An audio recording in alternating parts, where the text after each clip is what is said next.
Jaykrishnan, only if I heard this name. Misao Okawa, recently in the news. Good afternoon, my dear Toastmasters, and welcome guests.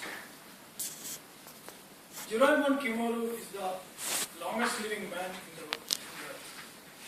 At 116 years and 54 days. Misao Okawa is the longest living man in the world who is currently alive at 115 years and 130 days, still counting. I visited the Wikipedia and learned that the Japanese is the group of ethnic countrymen who live longest in the coveted list. And I do not think that this is a coincidence. A motley group of tiny islands in the Pacific Ocean. 1/3 of the population of the United States. 1/25 of the size of the United States. With a GDP as comparable to that of the United States. Nothing is superfluous in Japan. Everything is imported. Natural gas, I know, manganese, whatever it is. Only 1/3 of the country is arable or livable.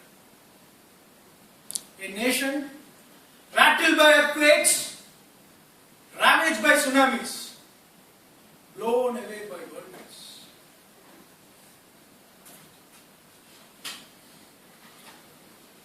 I am not an expert in the Japanese way of life. Neither I will pretend to be one, especially with people like Andichay smiling at me. The purpose of my speech here is to bring to you certain tenets and tenacities of the Japanese way of life, which makes them stand apart from the rest of the world.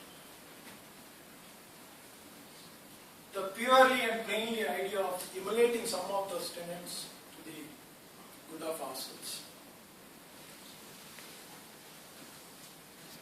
The ability to bounce back in the face of gravest adversities.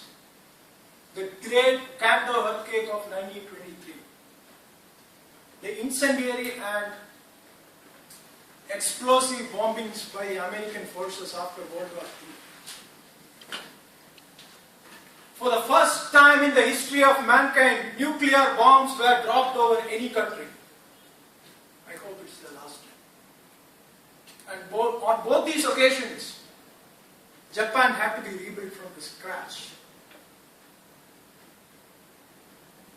Japan rose from its own ashes like a phoenix on both these occasions.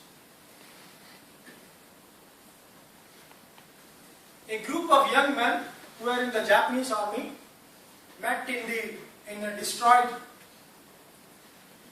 department store in the downtown Tokyo. Misao Ibuka and Akio Morita, the founders of Sony Corporation, starting with the electric rice heater, the miniature transistor radios of the 50s, the tape recorders of the 50s, the Triniton TV of the 60s, the Betamax video recorder of the 70s, the Walkman of the 1980s. Sony Corporation has pioneered innovation since its inception and still continue to do so. The Hitachis, the Toyotas, the Mitsubishis, the Suzukis, all these stories are the same. The growth of every Japanese company is analogous and synonymous to the growth of Japan itself.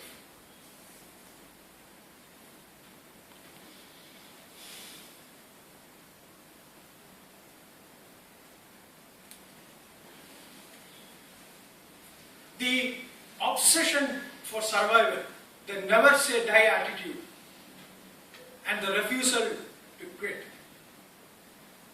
How many of you have heard of Yoshi Yokoi?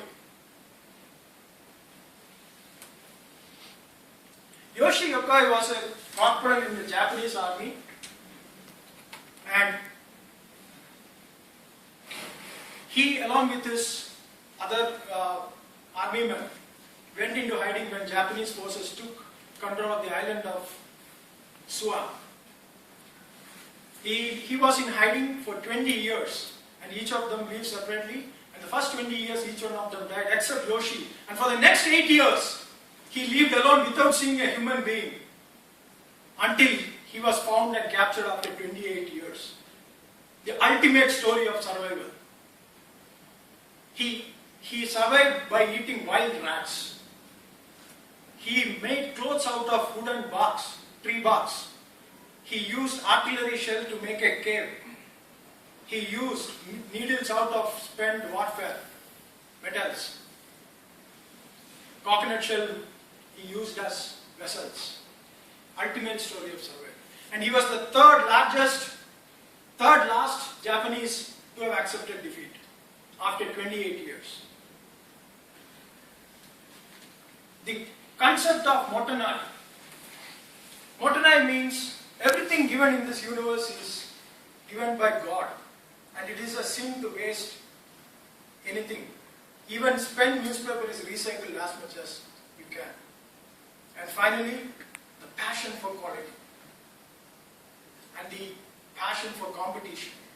Competition is the nemesis and glory of every Japanese company.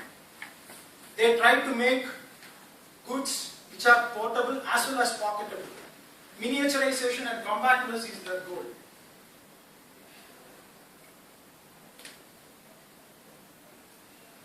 My dear Toastmasters and guests, these are some of the basic tenets of the Japanese way of life in which a great nation is built.